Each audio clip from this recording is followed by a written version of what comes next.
The morning sun filtered through the blinds of my modest Seattle apartment, casting soft stripes across the hardwood floor. I stood frozen in the kitchen, a mug of coffee trembling in my hands, as my husband Jake Turner knelt to tie his sneakers. "Sweetheart, I'm heading out to grab those fresh strawberries you love," he said, his voice smooth as honey, his back to me. "They're pricey this season, but only the best for my pregnant wife." His words laced with charm sent a shiver down my spine, not from affection, but from a sudden dizzying realization. I caught my reflection in the mirror above the sink, youthful, glowing, not a trace of the haggard woman I'd become after a decade of torment. My heart pounded as the truth hit me like a freight train. I had been reborn, thrust back to June 2023, the morning Jake vanished. In my previous life, those strawberries never arrived. Jake's errand was a lie, a meticulously staged exit. That afternoon, the Seattle PD called his car had veered off a coastal road near the Olympic Peninsula, plummeting down a cliff and exploding into flames. The wreckage was so charred that they found only a pinky finger identified by his wedding ring. Grief consumed me, closing my eyes to the truth. At his funeral, a lawyer declared me his sole heir. Still, before I could process the loss, debt collectors stormed in, demanding $10 million for loans Jake had taken from shady lenders' gambling debts I later learned from his late-night casino binges. His mother, Diane Turner, and sister Emily pointed accusing fingers at me during the service, their voices shrill with blame. "If you hadn't craved those damn strawberries, Jake would still be here." Diane spat, her eyes cold. Emily sneered. "You pushed him to drive out there." Overwhelmed with guilt, I sold my premarital assets, a small inheritance from my parents, including a cozy Tacoma house, to cover part of the debt, vowing to honor Jake's memory by supporting his family. The nightmare didn't end there. Diane, a bitter divorcee who'd leaned on Jake's schemes since her own marriage collapsed, was diagnosed with kidney failure months later. After tests, I was a match. Guilt-ridden and desperate to atone, I donated a kidney, the surgery leaving me weak and vulnerable. From then on, life was a relentless cycle of pain. Diane and Emily refused to work, treating me like a servant. Diane, her health restored, but her resentment unabated, criticized my every move, saying I'd never be a real family. Spoiled by Jake's past winnings, Emily demanded luxury handbags and skincare, slapping me when I couldn't pay. The debt collectors hounded me, their calls a constant reminder of Jake's betrayal. I worked double shifts at a diner, my body aching, my spirit crushed until I was a hollow shell. The final blow came on my deathbed, in a cramped hospital room. My savings drained, my health shattered from infections post-surgery. I overheard Diane scoff to Emily. "She's still clinging on, pathetic." Then the door swung open, and there was Jake alive, his arm around a stunning woman, Lily, with a boy about 10 years old at their side. Lily's lip curled as she saw me. "You said she was dead, Jake. Why's she still here?" she snapped. Jake's eyes flicked to me with irritation. "What's taking so long?" he muttered to Diane, who laughed. "I called you back to let her see how stupid she's been. It's delicious." My cracked lips parted, but no words came. My blood roared and darkness swallowed me. Standing in my kitchen reborn, I felt a fire ignite within. Jake's voice snapped me back. "Be back soon, Sarah," he said, grabbing his keys. I forced a smile, my mind racing. "You're the best, Jake. Drive safe." As he walked out, I knew this life would be different. I wasn't the naive Sarah Miller who'd fallen for his lies. I remembered every detail of my past life, the debts, the abuse, the betrayal. And I remembered something else, the winning lottery numbers from a draw tied to our wedding anniversary, June 15th, 2018. In my past life, I'd seen them announced on TV while drowning in debt, too broken to act. Not this time. I grabbed my purse and drove to a nearby gas station, the salty Puget Sound breeze drifting through my cracked window. The clerk, a bored teenager, handed me a Powerball ticket. I marked the numbers, 6, 15, 18, 23, 41, 47, my hands steady with purpose. This ticket was my ticket out of $50 million jackpot waiting to be claimed. As I slipped it into my wallet, I thought of my YouTube channel, Sarah's Second Chances, where I'd started sharing stories of resilience after my past life's pain. If I could inspire others to seize their moments, maybe I'd find meaning in this rebirth. "Hey, if you're watching this," I whispered to an imaginary audience, "hit that like button, drop a comment about your own second chances, and subscribe to join me on this wild ride. Let's rewrite our stories together." But this wasn't just about wealth. Jake, Diane, and Emily had stolen a decade of my life, and I'd make them pay, not with violence, but with the truth. I drove home, my mind plotting. Jake's accident was hours away, and I'd let it play out. But this time, I'd be ready. Diane's kidney failure was months off. Emily's cruelty would soon surface. Lily, the mistress I'd glimpsed, was tied to Jake's casino world. My private investigator, already on speed dial in my mind, would dig into their lives. I wasn't just breaking free, I was building a future where their lies couldn't touch me. A flicker of guilt stirred. Was revenge worth it? I pushed it down. They'd shown me no mercy, I owed them none. The Seattle skyline gleamed as I parked a promise of the life I'd reclaim. 3 days later, the air in the Seattle funeral home was thick with the scent of lilies and whispered condolences.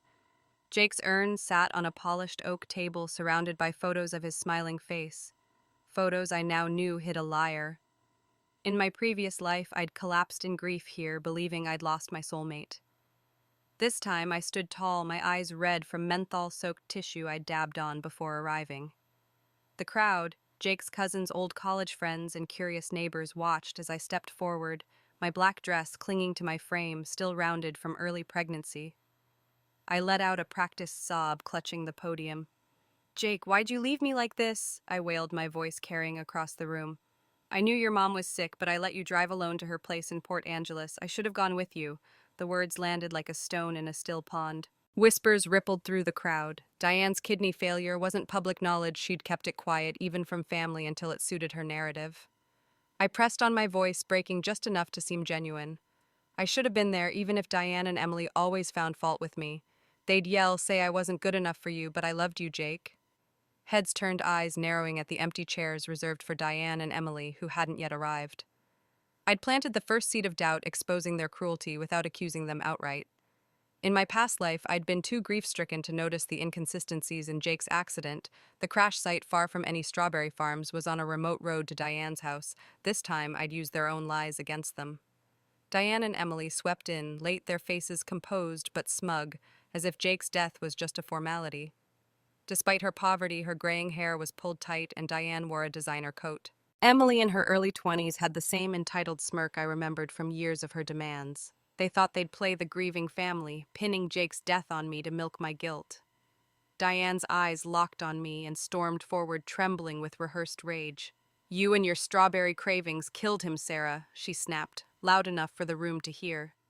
"He was out there for you." Emily stepped closer, her voice dripping venom. "Jake told me he was grabbing more fruit for you right before the crash. You always made him run your errands."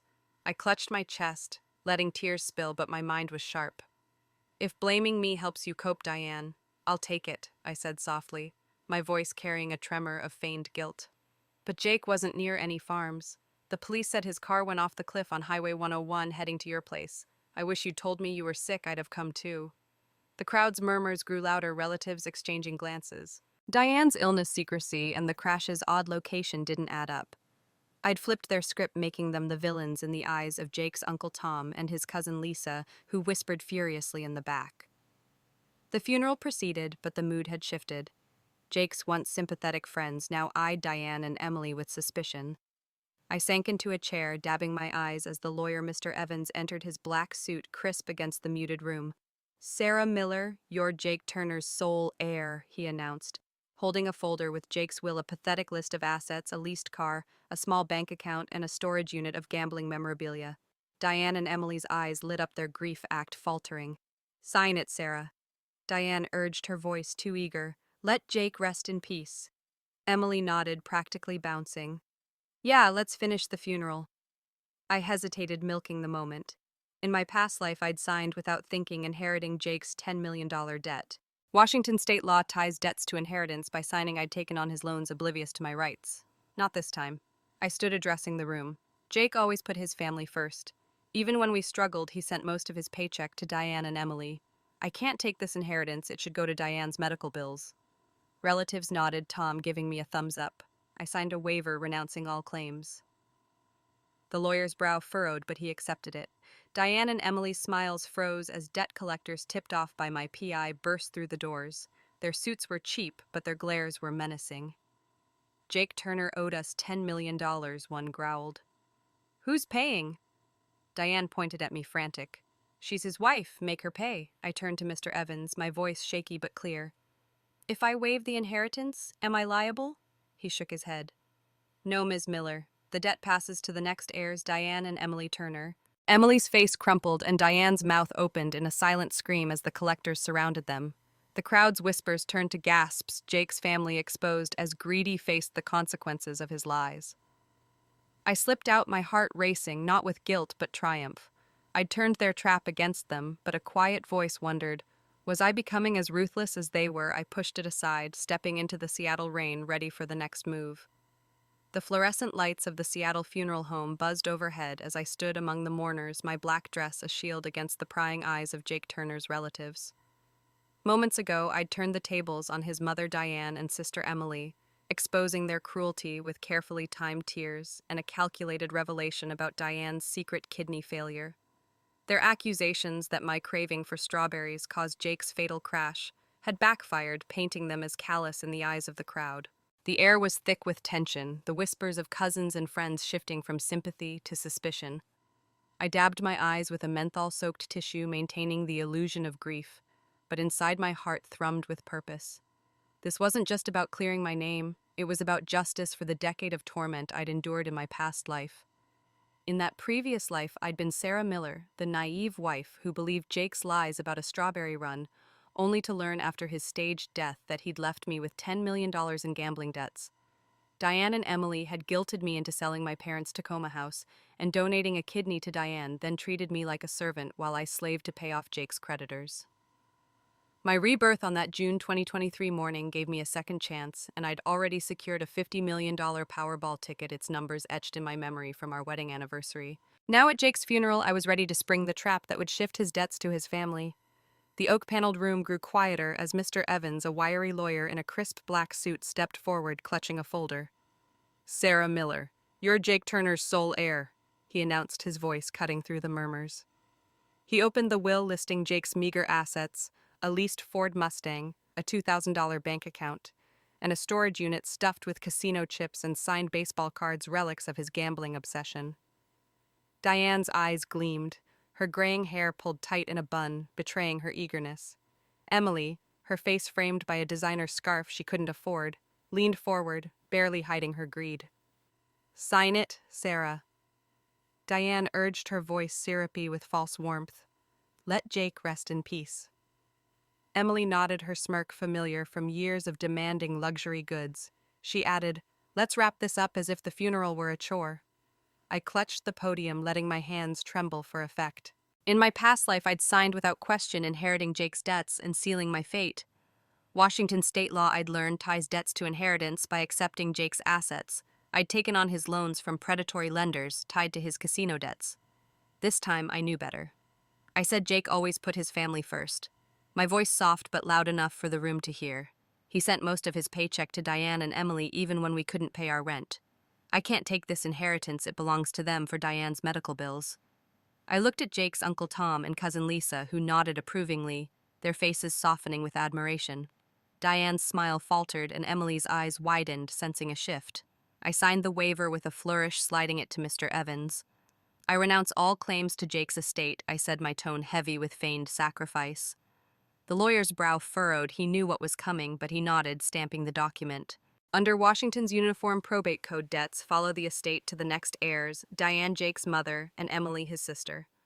Before Diane could protest, the funeral home doors swung open and 3 men in cheap suits stormed in, their faces hard. "Jake Turner owed us $10 million, the lead collector growled, flashing a stack of IOUs. "Who's paying?" The crowd gasped, stepping back as the men's eyes locked on Diane and Emily. Diane pointed at me, her voice shrill. "She's his wife, make her pay." Emily nodded frantically, her scarf slipping. "Yeah, Sarah's got money." I turned to Mr. Evans, my eyes wide with mock confusion. "If I waived the inheritance, am I still liable?" He shook his head firmly. "No, Ms. Miller. The debt passes to the estate's new heirs, Diane and Emily Turner." Diane's face crumpled, her hands clutching her purse as if it could shield her. Emily let out a choked gasp, her bravado gone. The collectors circled them like wolves, pulling out contracts and demanding signatures. Tom whispered to Lisa, "They knew about the debts, didn't they?" The crowd's murmurs grew louder, their pity for Diane and Emily evaporating. I slipped to the back of the room, my heart pounding not with fear but triumph. In my past life, I'd been cornered selling my home to appease these vultures while Diane and Emily mocked me. Now they'd face the consequences of Jake's recklessness. My private investigator, hired with the last of my savings before the lottery win, had tipped off the creditors, ensuring they'd crash the funeral. But a shadow of doubt crept in. Was I becoming as manipulative as they were? I pushed it aside, remembering Emily's slaps and Diane's sneers. They'd shown no mercy, neither would I. As I entered the Seattle rain, the collector's shouts echoed behind me. I'd won this round, but the game was far from over. Diane's illness, Emily's entitlement, and Jake's inevitable return loomed ahead. I needed to be ready. The Seattle skyline glittered through my apartment window as I sat on the couch, the TV blaring the evening news. Powerball numbers 6, 15, 18, 23, 41, 47. The anchor announced, and my heart skipped. I pulled the ticket from my wallet, and the numbers matched perfectly. My $50 million jackpot tied to my wedding date to Jake Turner, June 15, 2018. In my past life, I'd seen these numbers while drowning in Jake's $10 million debt, too broken to act. Now reborn in June 2023, I'd claimed my second chance. After taxes and legal fees handled discreetly by a lawyer to avoid media frenzy, I netted $35 million. I wired the funds to a new account, sold my old apartment, and bought a waterfront villa in Bellevue, its glass walls overlooking Lake Washington.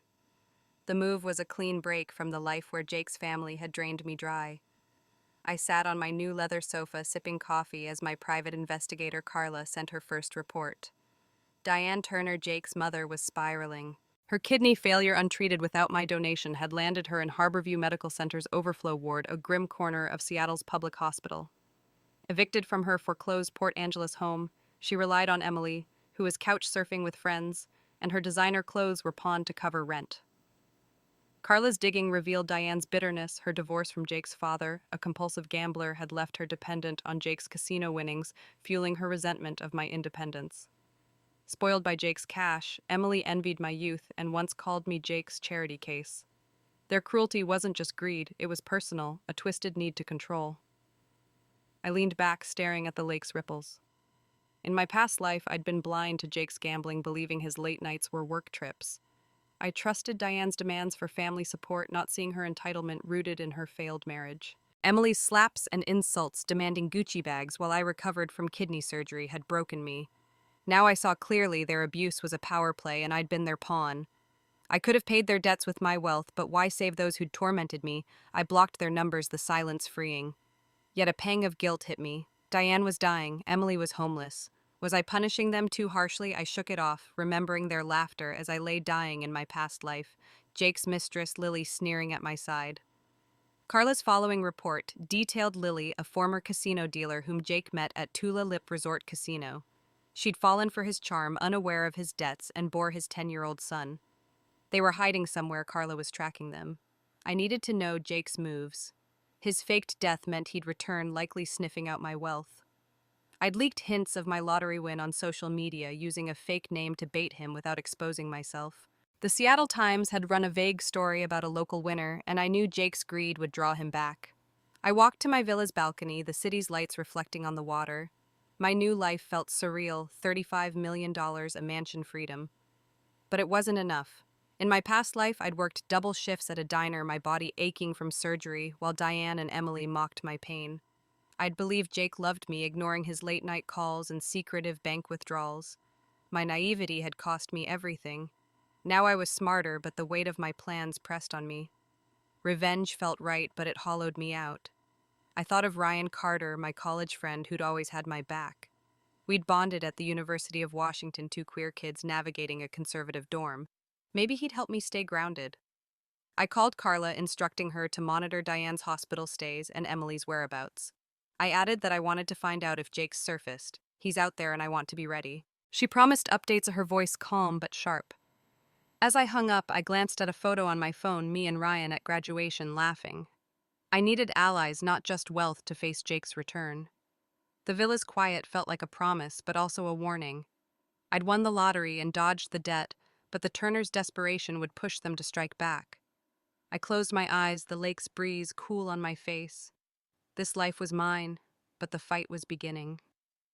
The late summer rain pattered against the windows of my old Seattle apartment, a modest one-bedroom I'd listed for sale after moving to my Bellevue villa. I stood in the living room packing the last of my books when a sharp knock broke the silence. I opened the door to find Emily Turner Jake's sister, drenched and defiant, her designer scarf sodden around her neck. Her eyes, once sharp with entitlement, now flickered with desperation. "Sarah, we need to talk," she said, pushing past me without invitation and collapsing onto my couch, tracking mud across the hardwood. "Diane's dying. She's in Harborview and hooked to machines. You're a kidney match, get tested." Her voice carried the same commanding tone I remembered from my past life when she'd slapped me for refusing to buy her luxury skincare while I was drowning in Jake's $10 million debt.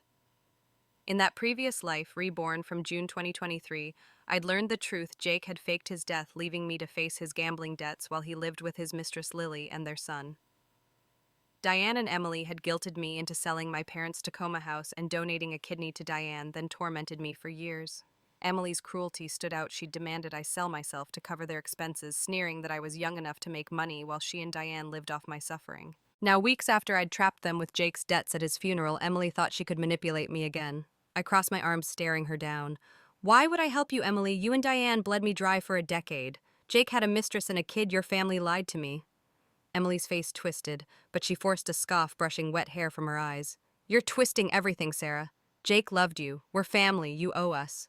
Her audacity sparked a memory in my past life after my kidney surgery left me weak.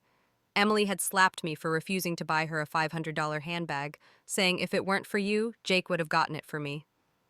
Her entitlement came from years of Jake's gambling winnings showered on her while I paid his debts. My private investigator, Carla, had uncovered Emily's past, spoiled by Jake's cash. She'd dropped out of community college, chasing a life of luxury she couldn't sustain. Diane, hardened by her own divorce, had encouraged Emily's greed, seeing me as a threat to their control over Jake. I laughed, sharp and cold. "Family. You both knew Jake didn't crash buying strawberries. He staged it to ditch me with his debts. You laughed when I was dying, Emily." Her eyes widened, but she had no comeback. She shifted tactics, softening her voice. "Diane's in a coma, Sarah. You've got that big lottery win, $35 million, right? Please help us. Let me stay here till I figure things out." She assumed I was still the gullible Sarah who'd caved to their guilt trips. I shook my head, gesturing to the packed boxes. "This place is sold. The new owner is moving in next week. Whether they let you crash here isn't my call." Emily's jaw tightened, but she didn't argue. She stormed into the guest room, slamming the door, expecting me to relent. In my past life, I'd have begged her to stay desperate to prove my loyalty. Not now. I'd won the Powerball using numbers from our wedding anniversary, netting $35 million after taxes, and moved to a villa to escape their grasp. Carla's reports confirmed Diane's condition was worsening without my kidney donation, and Emily was homeless. Her friends were tired of her demands. I felt a pang of pity. Emily was young, trapped in her delusion, but it faded when I remembered her cruelty. She'd chosen this path. I grabbed my purse and left, locking the door. The new owner, tipped off by Carla, evicted Emily days later, leaving her to fend for herself. I drove to my villa, the Seattle skyline fading behind me. My wealth was secure, but my heart was uneasy. Revenge felt justified, but it left a hollow ache. I thought of Ryan Carter, my college friend, who'd always seen through Jake's charm. He could help me navigate this. I called Carla, instructing her to keep tracking Emily and Diane and to watch for Jake. "He's out there," I said, "and he'll come for my money." The rain blurred my windshield, mirroring the uncertainty ahead. I dodged their trap, but Jake's return loomed, and I needed to stay sharp. The Bellevue Villa's floor-to-ceiling windows framed a crisp September morning, Lake Washington, shimmering under the sun. I sipped coffee on my balcony, and the $35 million Powerball win was a quiet shield against the past. Weeks had passed since I'd outmaneuvered Diane and Emily at Jake's funeral, saddling them with his $10 million gambling debts. My private investigator, Carla, had been busy. Diane was comatose in Harborview's overflow ward, her kidney failure untreatable without my donation. Evicted from my old apartment, Emily was crashing with reluctant friends, her designer dreams crumbling. Carla's digging revealed their motives. Diane's bitterness stemmed from her ex-husband's gambling, mirroring Jake's. Emily's envy fueled her cruelty, seeing me as a rival for Jake's attention. But Jake, the architect of my past life's misery, was still hiding with his mistress Lily and their son. I'd baited him deliberately, leaking hints of my lottery win through a fake social media profile.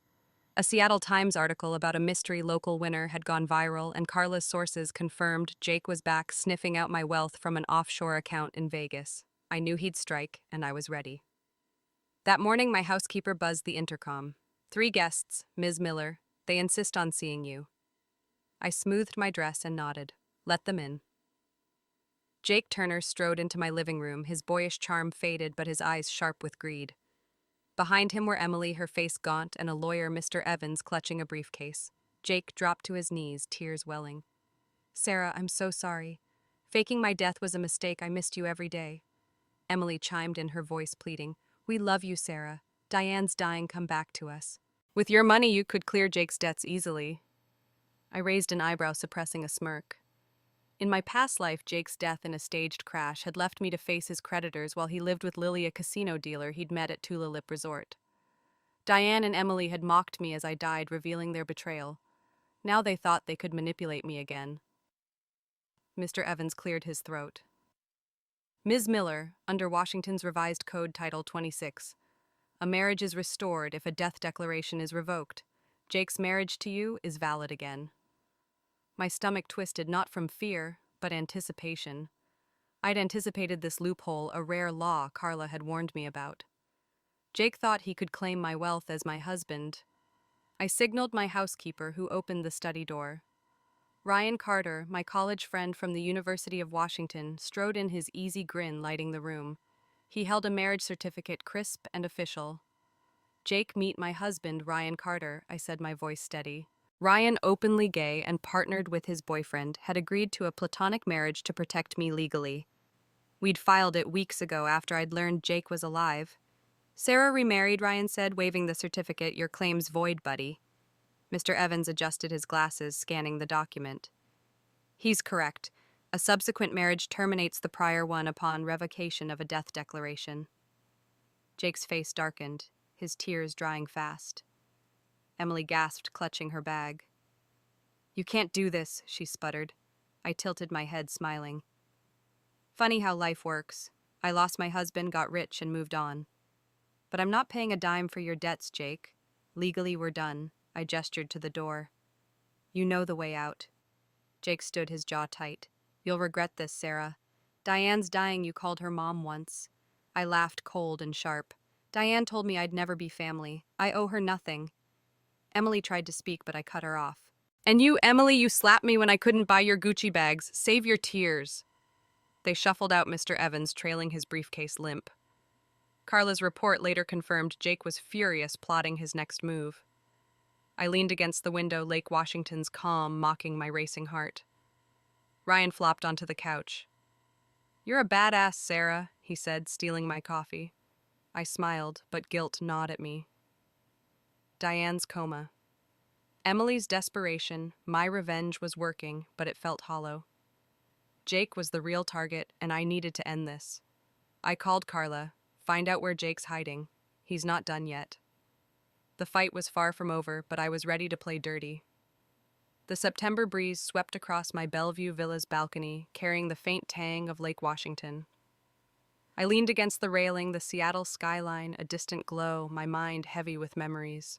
Jake Turner's return earlier that day, flanked by his sister Emily, and a lawyer trying to reinstate our marriage, had shaken me more than I'd expected.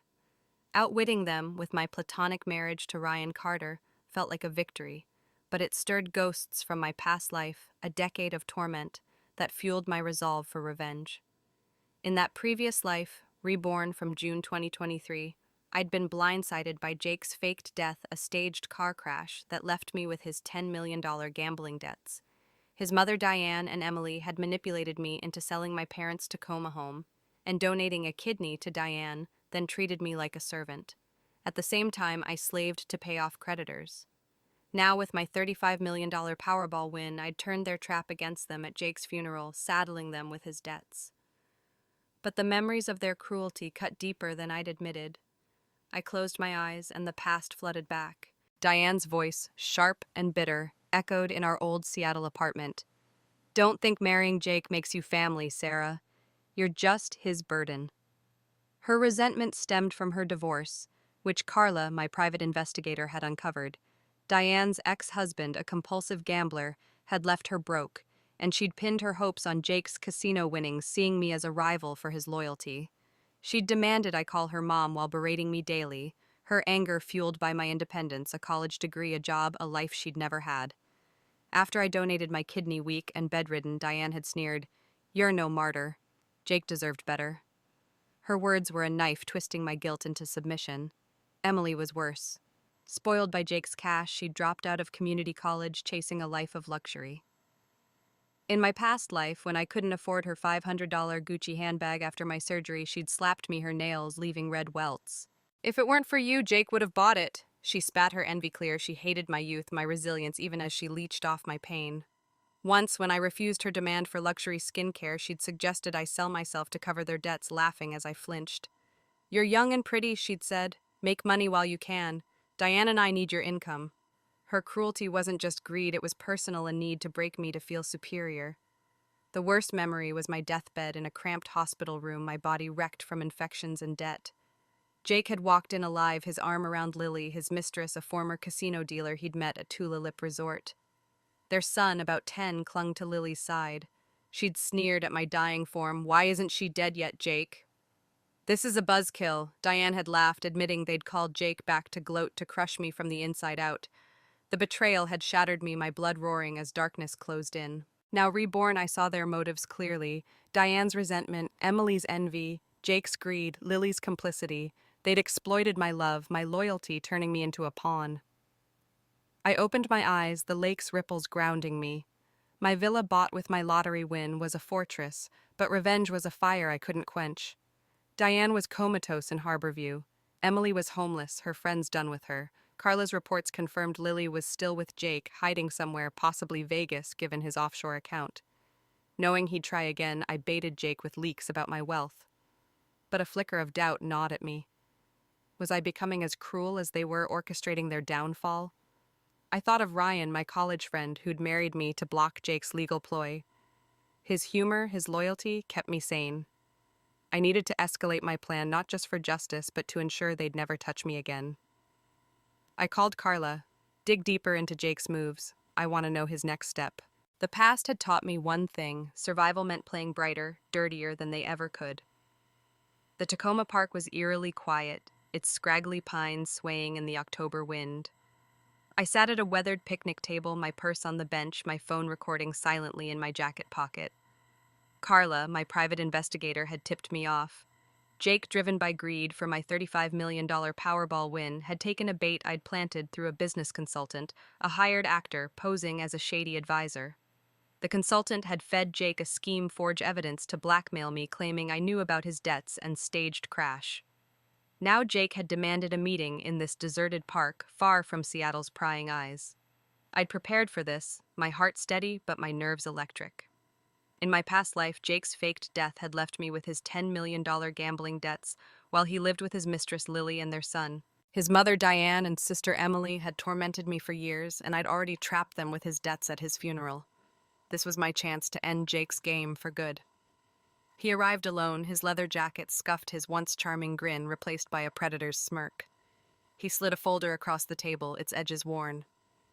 "Take a look, Sarah," he said, his voice low. The documents were damning fakes, forged bank statements suggesting I'd co-signed his loans, AI-generated voice recordings of me admitting I knew about his crash, even a lottery ticket stub with my name implying Jake had bought it. "You learned about my debts," he said, leaning closer, "and you cashed my ticket. Pay $20 million, $10 million for the debts, $10 million for me, or I'll post this online. I'll put Diane on a live stream crying about how you abandoned her. The public will eat you alive, a gold digger who remarried before her husband's body was cold." My hands trembled, not from fear, but rage. Carla uncovered Jake's desperation. His offshore account was drying up, and Lily pressed him to provide for their son. His latest scheme, she'd learned, was darker. He'd hinted at sacrificing Emily to a trafficking ring for quick cash, a twisted echo of Emily's past suggestion that I sell myself. I kept my voice shaky, playing the part. "This is fake Jake. I didn't know anything." He laughed gleeful. "Doesn't matter. Once this hits X and Reddit, your reputation's toast. Your fancy husband, Ryan Wright, he'll dump you when the courts split your winnings 50-50. He leaned back, smug. "You'll lose everything." I took a deep breath, feigning panic. "Fine, I'll pay, but most of my money's tied up in investments. I can transfer $1 million now. His eyes lit up, too greedy to suspect a trap. I pulled out my phone, pretending to access my bank app, but sent a coded text to Ryan hiding in the pines with a GoPro. Jake's smirk widened as I transferred the money to an account Carla had flagged, one tied to his Vegas contacts. He said, "You've got 1 month, for the rest sliding the folder back. Don't try anything funny or these go viral." I nodded, my face a mask of fear. "Delete the evidence when I pay, okay?" He scoffed. "Sure, Sarah. When I see the cash." As he walked away, his boots crunching on gravel, Ryan emerged from the bushes, peeling off a green ghillie suit, the GoPro in hand. He grumbled that "this thing smells like pine sap," tossing me the camera. "You owe me a new jacket, Sarah." I blew him a kiss, my heart racing with triumph. The footage captured Jake's every word, his blackmail, trafficking hint, and forged evidence. Carla had already traced the account to a shell company. The $1 million was frozen when it hit. I'd known Jake wouldn't delete the fakes, he was too greedy, but the recording was my checkmate. Ryan, my college friend and platonic husband, had jumped at the chance to help his loyalty, a lifeline amid my revenge. Driving back to Bellevue, I gripped the wheel, the GoPro on the passenger seat. Jake's trafficking hint about Emily chilled me.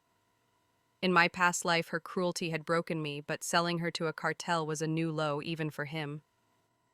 Carla's reports confirmed Diane was still comatose, and Emily was missing since her eviction. Guilt flickered. Was I pushing Jake to this depravity? I shoved it down, remembering Lily's sneer as I lay dying. Diane's laughter, Emily's slaps. They'd chosen their path.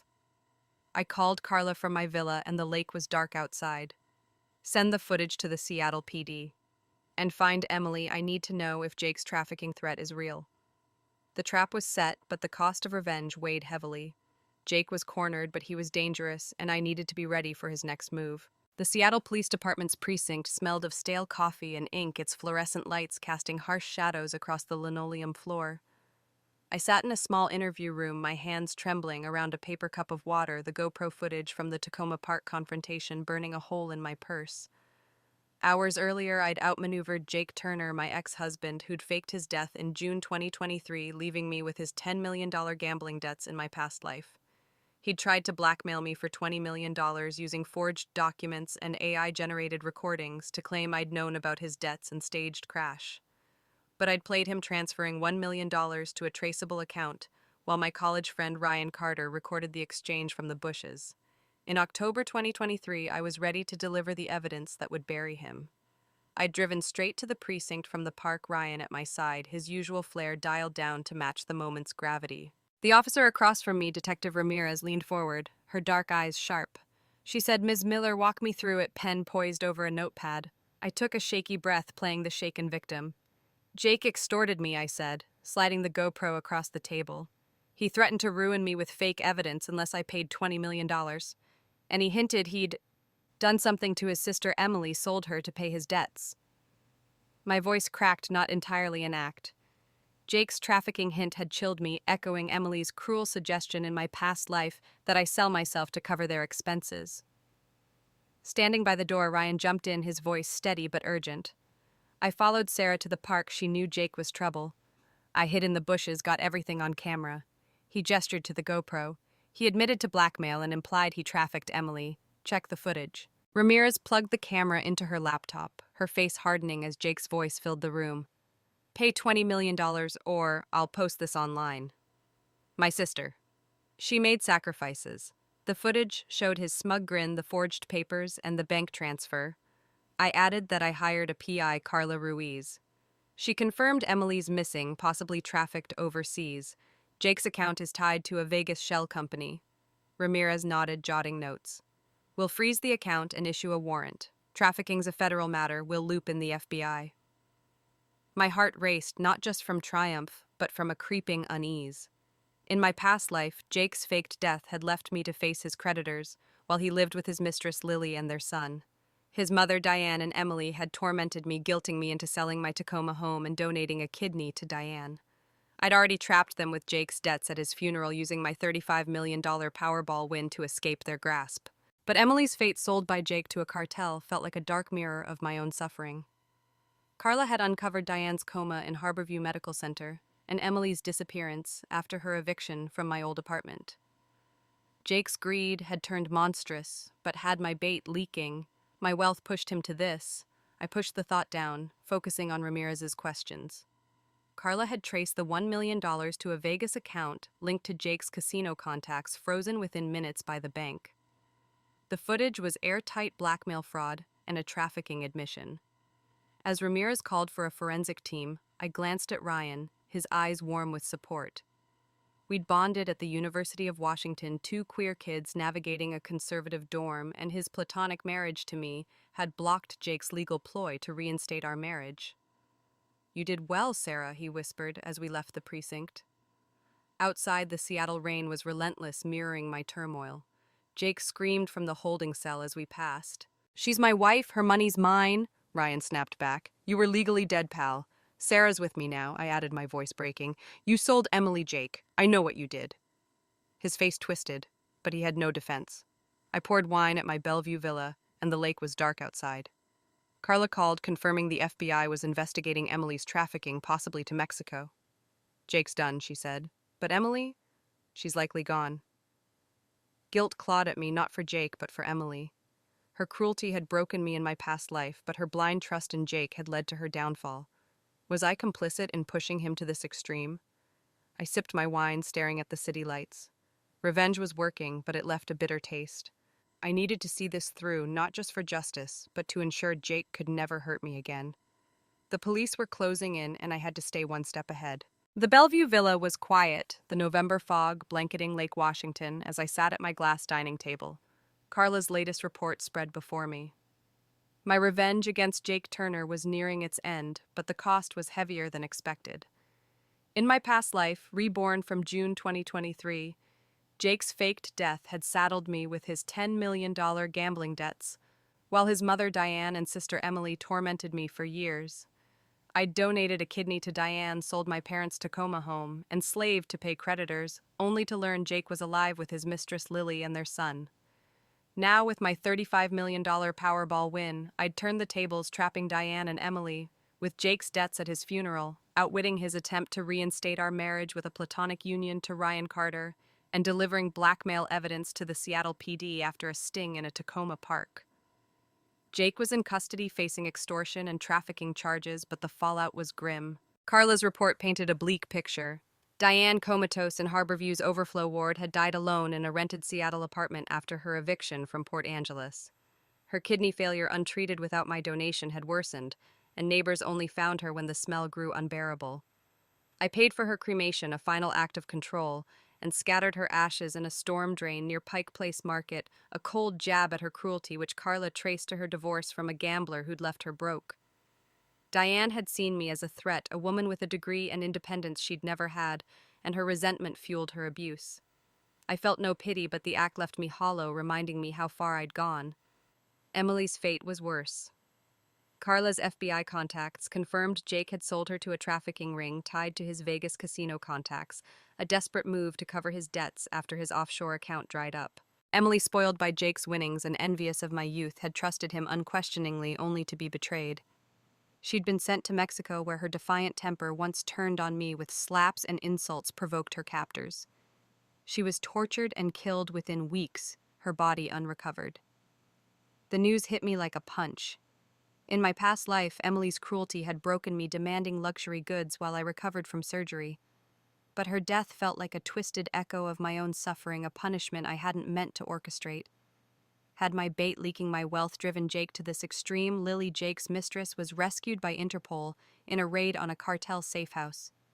Carla's report detailed her state pregnant again, frail and riddled with infections, her mind fractured from abuse. Her son, now 11, was in foster care, his paternity uncertain, as Lily named multiple men, including Jake. The Seattle Times ran a story on the casino trafficking scandal, keeping my name out, but linking Jake to Tulalip Resort's underworld. The media frenzy grew, with ex-posts speculating about the mystery lottery winner who'd sparked the case. I stayed anonymous, my villa a sanctuary, but the spotlight worried me. Jake's contacts might seek revenge. Jake's charges piled up: extortion for the $1 million I'd transferred, fraud for his forged documents, and human trafficking for selling Emily and Lily. Federal prosecutors, Carla said, estimated a 30-year sentence given the international scope. His arrest had sparked chaos. Creditors hounded his Vegas accounts, and the FBI raided his contacts' operations. I sat back, the fog outside thick as my thoughts. My revenge had worked. Diane was gone, Emily dead, Jake imprisoned, Lily broken. But the victory felt empty. I'd wanted justice, not this bloodbath. Guilt gnawed at me, not for Jake, but for Emily and Lily caught in his web. Had I pushed him too far by flaunting my wealth? Ryan, my platonic husband, called, sensing my mood. "You okay, Sarah? You won, but you sound off." I sighed. I got justice, but it's heavy. I walked to the balcony, the lake hidden in mist. Carla was tracking Jake's sentencing, and I'd visit him in prison to close this chapter. My $35 million gave me freedom, but I needed peace. I thought of my past life dying in a hospital while Diane laughed and Lily sneered. They'd chosen their paths, but I'd shaped their ends. The weight of that power unsettled me. I needed to face Jake one last time, not just to gloat, but to let go. The fog lifted slightly, revealing the water's edge.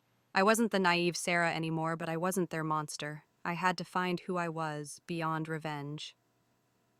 The Washington State Penitentiary in Walla Walla loomed like a fortress under the gray September sky of 2025, its concrete walls starkly contrasting with the rolling hills beyond. I sat in the visitor's room, my hands steady on the cold metal table, waiting for Jake Turner. 2 years had passed since I'd turned the tables on him, delivering GoPro footage of his blackmail attempt to the Seattle PD in October 2023. That sting set up in a Tacoma park had exposed his extortion scheme, demanding $20 million with forged documents and his chilling admission of trafficking his sister Emily to a cartel to cover his $10 million gambling debts. In my past life, Reborn from June 2023, Jake's faked death had left me to face those debts while he lived with his mistress Lily and their son. His mother Diane and Emily had tormented me, guilting me into selling my Tacoma home and donating a kidney. With my $35 million Powerball win, I'd outmaneuvered them, saddling Diane and Emily with the debts, blocking Jake's legal ploy with a platonic marriage to Ryan Carter, and landing him in prison. The door clanked open and Jake shuffled in, shackled, a shadow of the charming man I'd once loved. His face was gaunt, scarred with cuts, some fresh, some faded. His left ear half missing, his wrists lined with bite mark scars. Prison hadn't been kind. His 30-year sentence for extortion, fraud, and human trafficking ensured it never would. He sat, his eyes hollow but defiant. "Sarah," he rasped here, to gloat, his voice rough from disuse. I shook my head, my voice calm but sharp. "No, Jake. I came to tell you Diane's gone and died alone in a Seattle apartment, rotting until the neighbors complained. I paid for her cremation, then dumped her ashes in a Pike Place storm drain. Garbage belongs with garbage." His gaze flickered, but he didn't flinch. Carla, my private investigator, had confirmed Diane's death in November 2023, her kidney failure untreated without my donation. Her bitterness, rooted in her gambler ex-husband's betrayal, had fueled her cruelty to me, but I felt no pity, only closure. Jake leaned forward, his chains rattling. "You think you're clever, don't you? Setting me up with that park stunt." I smiled, leaning in. "You set yourself up, Jake. I just played smarter. Those business ideas, the forgery, the blackmail, the trafficking. My PI fed them to you through a fake consultant. You took the bait." His eyes widened, a spark of rage breaking through. You framed me." I nodded, my voice steady.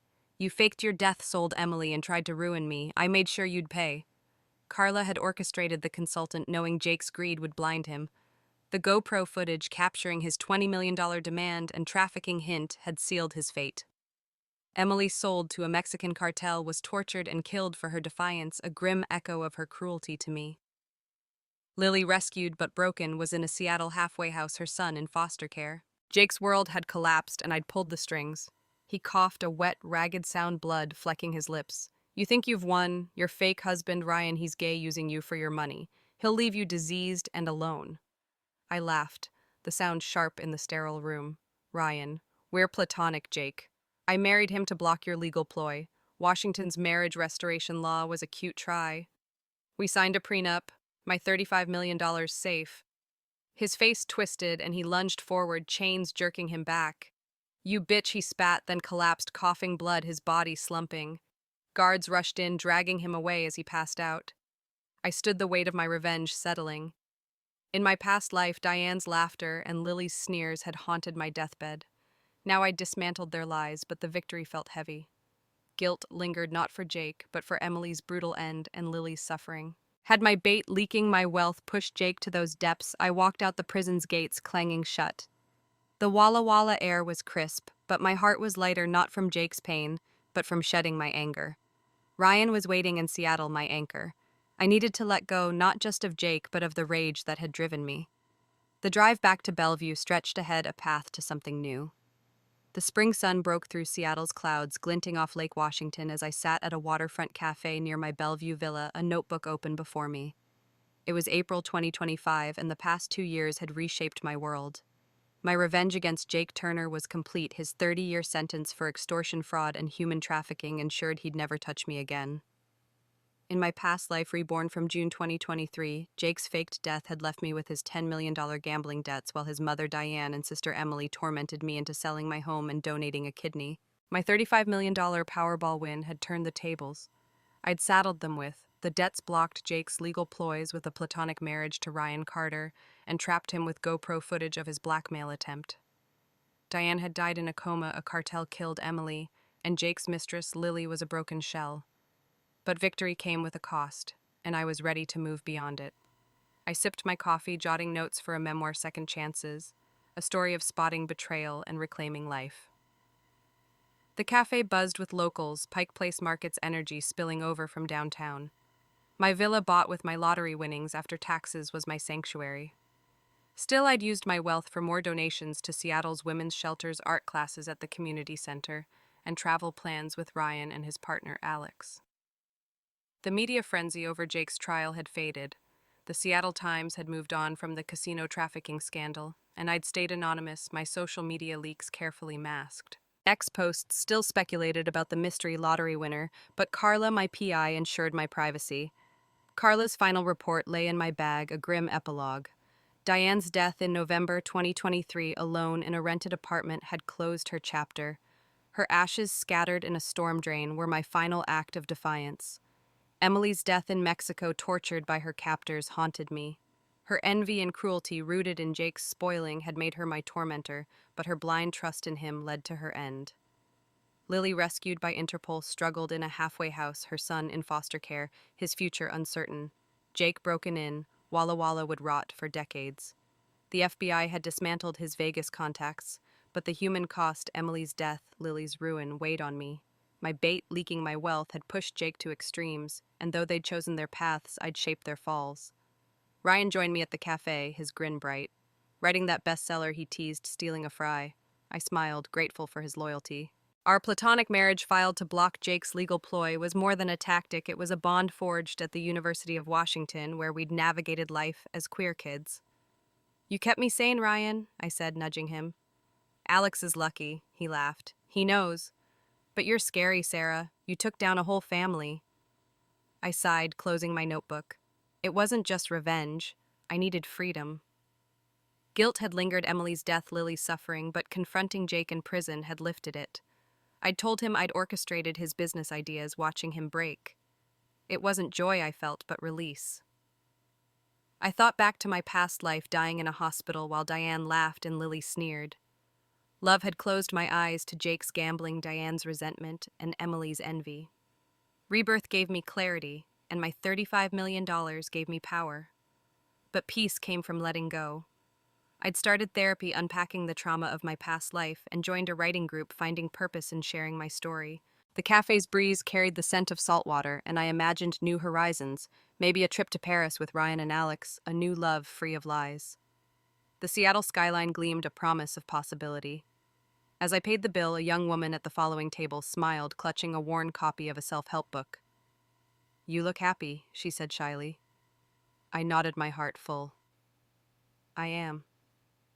It took a while, but I found my way. I walked to my Range Rover, the car Jake had once called every man's dream. It was mine now, like my life. I wasn't the broken pawn of my past, nor the vengeful schemer of my present. I was Sarah Miller, free, whole, and ready for whatever came next. The sun warmed my face, and I smiled, not for victory, but peace.